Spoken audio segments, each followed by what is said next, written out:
It was a busy time at the docks. All the engines were working hard, pushing and pulling freight cars about.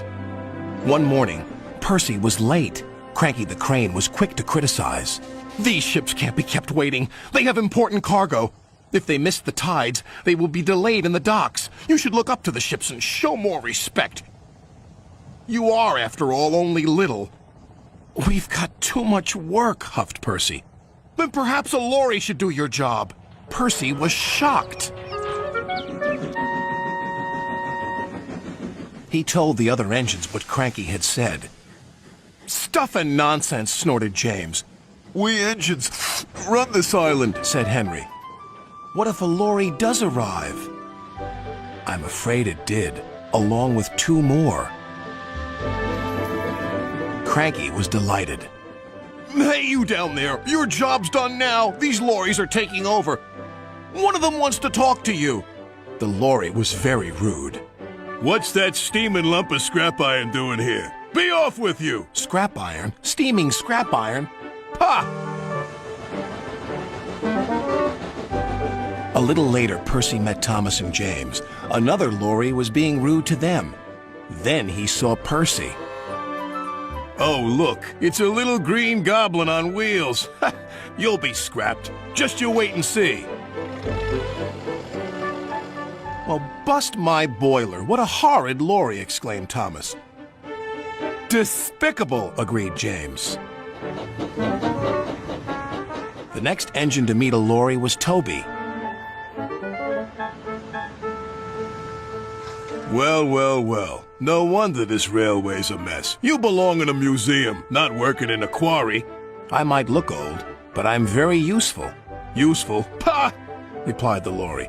"Just you tootle off." "Tootle?" spluttered Toby. "Come along, Toby," interrupted his driver. "Don't bother to argue with him. We'll go to the flour mill instead."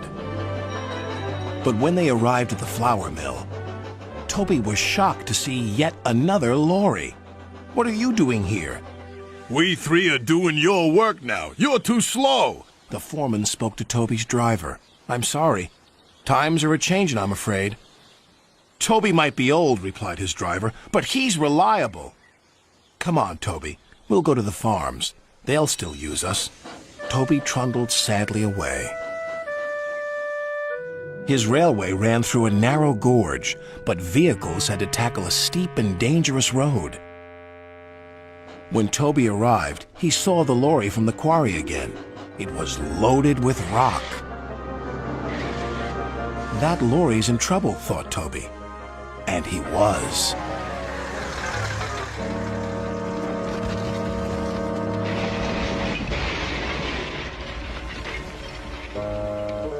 The driver was thrown clear.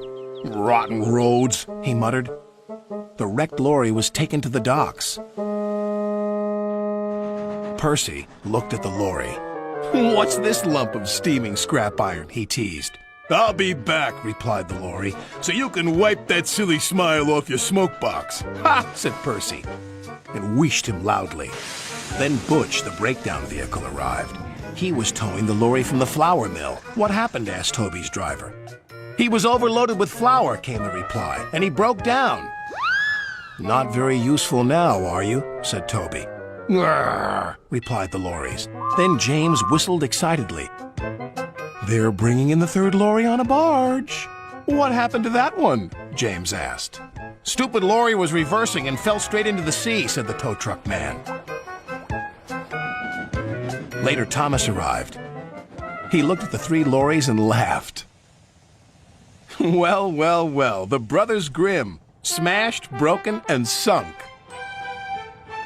The lorries didn't return, and the engines now work even harder to make sure they never will.